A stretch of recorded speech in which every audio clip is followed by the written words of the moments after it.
I'm John Dickson, Distinguished Professor of Biblical Studies and Public Christianity at Wheaton College in Illinois.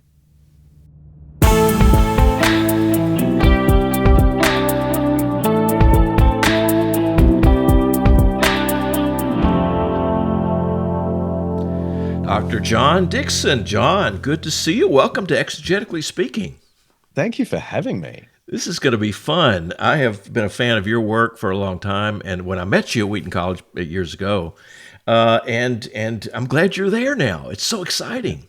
I would never have imagined Yeah. I'd move here. But, Well, but there you go. The Lord has his way. he does have his way. Now, how did you get started reading Greek? You're a well-known scholar. How did you get started doing that? Well, I was a singer in a band. All right, rock Something I know music. you know all about. Oh yeah, I love it. So I sang in a band professionally for 5 or 6 years, and eventually the band, who was made up of Christians, decided we should get theologically trained. We were worried that we were going to end up shallow. Hmm. But the particular college we all were told to go to, Moore Theological College in Sydney, was renowned as the nerdiest of all the colleges. So we were very nervous. Ah. So we bought the textbook. The bass player and I bought the textbook we knew more college students had to do in first year. And during our last year of touring with the band, we read the entire textbook, finished the entire textbook, Wow. because we were so nervous that we wouldn't be able to get in to Moore College. And so I would literally be side stage as you know, the warm-up act was playing, and I'd be reading reading my Greek New Testament, trying to, en arche en ho logos, just trying my best. Wow. Wow. You may Yeah, be so the when I only went, guy in the world that did that, right? Getting ready to well, sing and then do the my Greek. bass player was the other. Uh, But so of course, when we went to Moore College, we did very well in our Greek. good. And so at Moore College, you have to do 3 years of Greek. So you end up with a pretty good Greek education. And, from there I went to an ancient history department where I did my doctoral work. And of course, Greek is absolutely required, and the other languages as well. Hmm. So yeah, I was just sort of forced into it, but, I absolutely loved it. After I, found it comfortable. Hmm. So today you feel comfortable. I like that word Yeah. with the Greek language. Yep. It doesn't seem so foreign to you anymore because of all that. No, It's still no. different, but it's not as strange Yeah. as it was And a I long just time think ago. if you're looking at it every day, it might even just be a little bit every day. I mean, I have this wonderful book stand next to me with 5 different shelves on it and swivels around. And so I just have the Greek text sitting there. And it might just be, I've read something in the English Bible, and I might swing around and go, oh yeah, what's that? Oh yeah, I can see that. Hmm. Okay, that's an interesting sentence structure. And that's it. That's my Greek for the day. Yeah. It's not And it's that's not all all you just need, right? It's just a little yeah. bit every day, just a little bit every Yeah. day. Well, today we're gonna do a little Greek together, and we're gonna talk Mhm. about Philippians. So you've done your Greek for today after today. So what do we get? What do you want us to talk about with Philippians today? Well, one of the courses I teach here with doctoral students is about Paul and mission, and how Paul understands every believer's involvement in mission. And I think Philippians is a window into the way he thinks about the involvement of every Christian in the work of the gospel. And for me, the key phrase is right up front in Philippians, Hmm. where he begins classically with his thanksgiving at verse 3. I thank my God upon every remembrance of you, etc. And I always do this with joy, because, and then he says, because of your koinonia esto euangelion, your partnership in the gospel, Hmm. or the ace there could be functioning as into the gospel, sort of the sense of motion, contribution toward Towards the the gospel. gospel. Yeah. And so what does he mean? What does he mean by this koinonia word? And sometimes it's interpreted simply as, our fellowship in the gospel together. That is, we just believe the same gospel. Hmm. But I think a lot more is going on for Paul than that. And when you look around Philippians for the other references to koinonia, um, it becomes clear that he's referring, in the first instance, to their financial contributions to his gospel work. And I think the historical setting of Philippians becomes clear if we zip over to the close of the letter. Ah, You know, often you get great wisdom about a letter by going to the back, right? true, Um, indeed.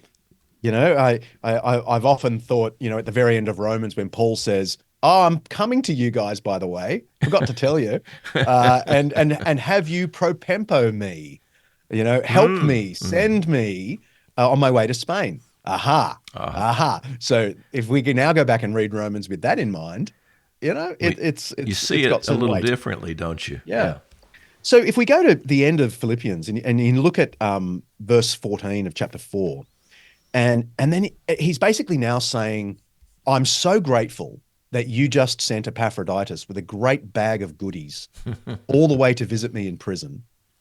And he uses the koinon word group constantly. So you see verse 14, it was beautiful of you to share in my thlipsis, my troubles, my sufferings. And Yes. the NIV translates that share, but actually it's the same root word. It's the koinon word. Hmm. You partnered together with me in my sufferings. And then you keep reading in verse 15, and he says, you Philippians, you know that in the beginning of the gospel, when I set out from Macedonia, no church, there it is again, koinoned Mm-hmm. with me in the matter of giving and receiving, except you only. And then he Yes. goes on to say that, you sent me aid again and again when I was in need.